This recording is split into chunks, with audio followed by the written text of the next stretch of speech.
Malamisuma Oromia Boro Dinagden Teziso Walin Hahirero Dudati Debene Misoma de Garo Badari no Wado Maya Ijaru Urufrako Hama Formani Sanoma Irana de Garo Tajajila Lamuma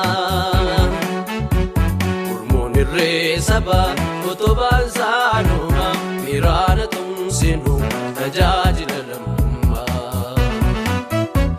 Tajajila Lamumma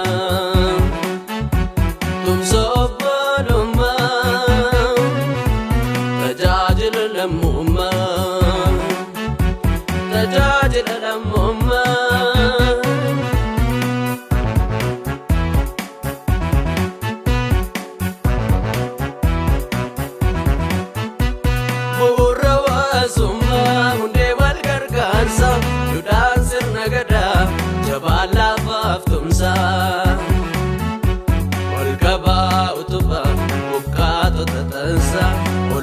Jabesa namni walif kursa Sabon mandogan gocha mirkana kennon irresno lame fta Mirekatumma barmati lehama bal fahar kawarma kanofinuka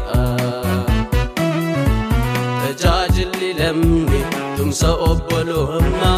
Kecha tehumsa bala barahama Waldanda doftiki malif dagatama Urmun irresaba kalbi saabisuma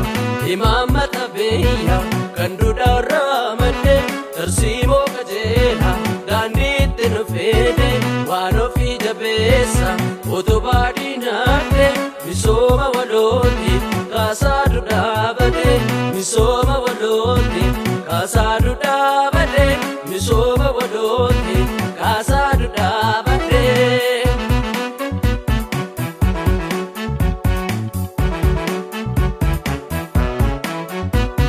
Imala misoma,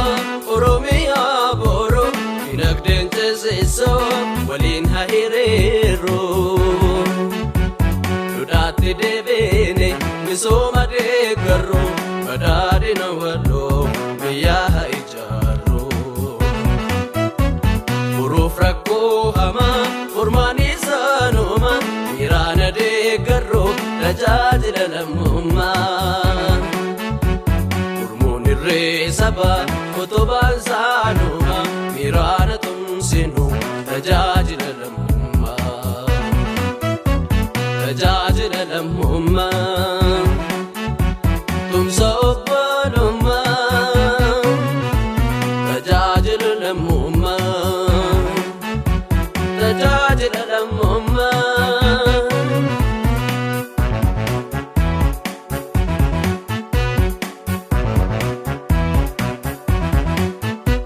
Genna jalo kamna duda dilbe Usa gonfati Urarako abjenge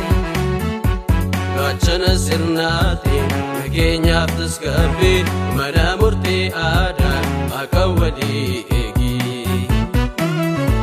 Dandi fabore Akeka karoma Wabe awasama Gachana dofuma Falasa majiru Hormata hiyoma Adawal gargarsa Daluta farjuma Tajajila lammi Jarmiha jabesa Umnota misoma Walfane hirisa Adunya durkomu Misoma fininsa Yegere midaga Labata fursisa Imammat abiya Kanduda ramade Tarsimo kajela Danditti nufede Wanofi jabesa Utubadi nade Misoma waloti Kasadu dabade Misoma waloti Kasadu dabade Misoma waloti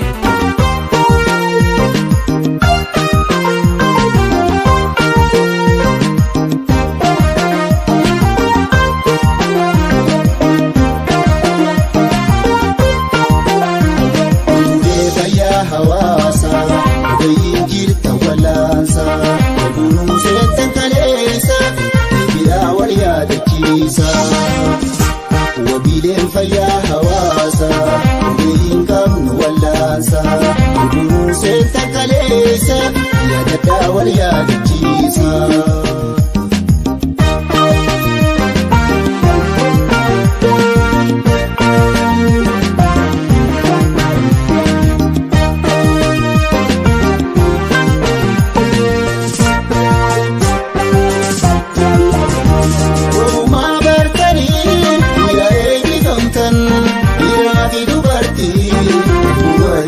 Then